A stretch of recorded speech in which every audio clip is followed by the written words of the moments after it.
What is a microservice? In this video, we'll talk about what microservices are and what they do. Okay, let's jump in. A microservice is just a web service that is a small, well-defined scope and is loosely coupled from any other web service. Usually, you don't build just one microservice, but rather your organization adopts a microservices architecture that consists of a collection of microservices, each one self-contained and implementing a single business capability. Each service is a separate code base which can be managed by a small development team.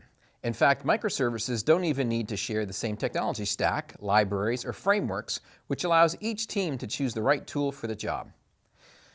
This means that a single development team can build, test, and deploy a service. The result is a continuous innovation and a faster release cadence. Teams can now focus on one service, and with a smaller scope of each service, the code base will be easier to understand, making it easier for new team members to ramp up and to get started. Going this route now allows each microservice to be deployed independently of every other microservice in your organization. A team can update an existing service without rebuilding and redeploying the entire application.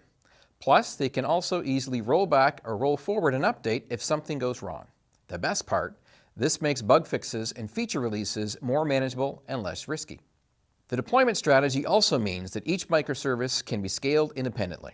A benefit of this efficiency is that each microservice is responsible for persisting its own data or external state and not relying on some common repository layer.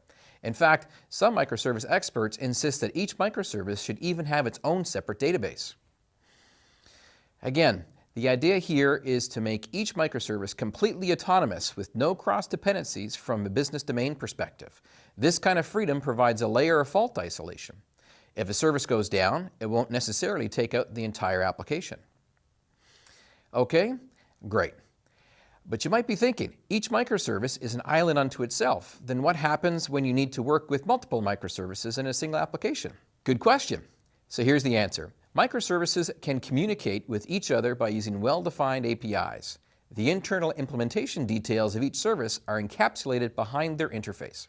However, typically you'd want to reduce those interdependencies and try to introduce an orchestration or management layer in the higher-level consuming application that coordinates calls to various lower-level microservices and combines results. A microservices architecture solves some problems and is more appropriate when you have a large application that requires a high release velocity, you have complex applications that need to be highly scalable, you have applications with rich domains or many subdomains, you have an organization that consists of small development teams. Microservices can benefit from the management and hosting capabilities of several different Azure services. We'll talk about those in other modules. But for now, just know that microservices is a way to simplify an application architecture by focusing on creating smaller, more manageable, autonomous, and independently deployed web services that address a single business domain or capability.